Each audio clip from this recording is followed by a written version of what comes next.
it could be down to two people, and you could both be perfect for the role, and you look like their ex-girlfriend and they don't want to work with you, therefore they choose the other person. Or you came in 20 minutes after they had coffee and they really needed to use the bathroom, so they were very, very distracted when you were auditioning. They don't even remember you, they just remember they had to pay. Like, it is so, people are complicated, and it's so rarely a personal failure if you don't get the audition, if your game doesn't launch. Like, there's things that we can do to be smart and set us ourselves up for success.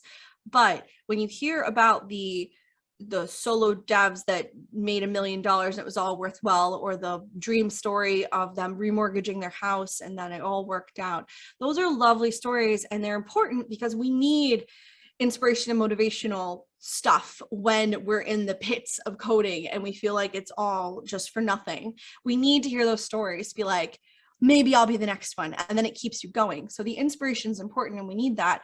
But by doing those things, that doesn't guarantee anything, and it doesn't mean that you are a bad person or you did anything wrong even, but it is just equally a possibility for you to be the good as you are the failed game.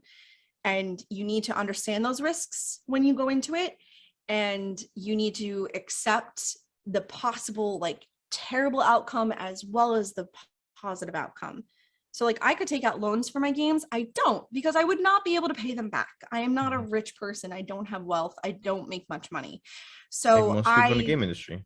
Right, like most people in the game industry. So I came up with the vignettes, because the vignettes are shorter games that I'm able to push out quicker, that give me a little bit of cash flow and build trust while I'm making the bigger game. So you come up with creative solutions.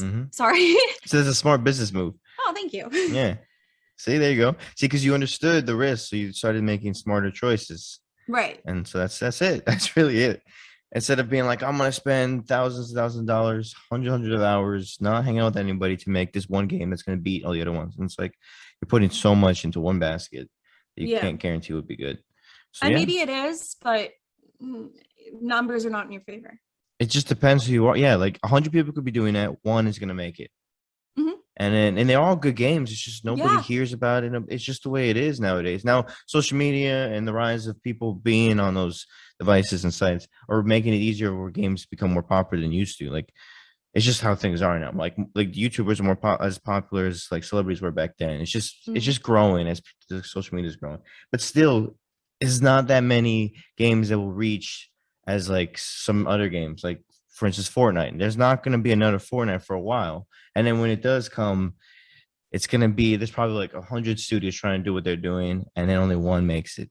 So, and there's an extreme emotional toll as well. Like for Bendy the Ink Machine, our lead artist and our lead dev ended up in the hospital with heart palpitations because it was just so stressful and so overwhelming, and he wasn't taking care of himself.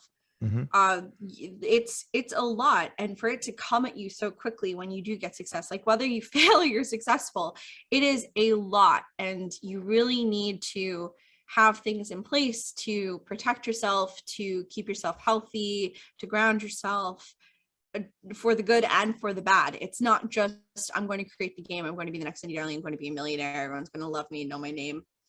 It's so much more than that. Yeah.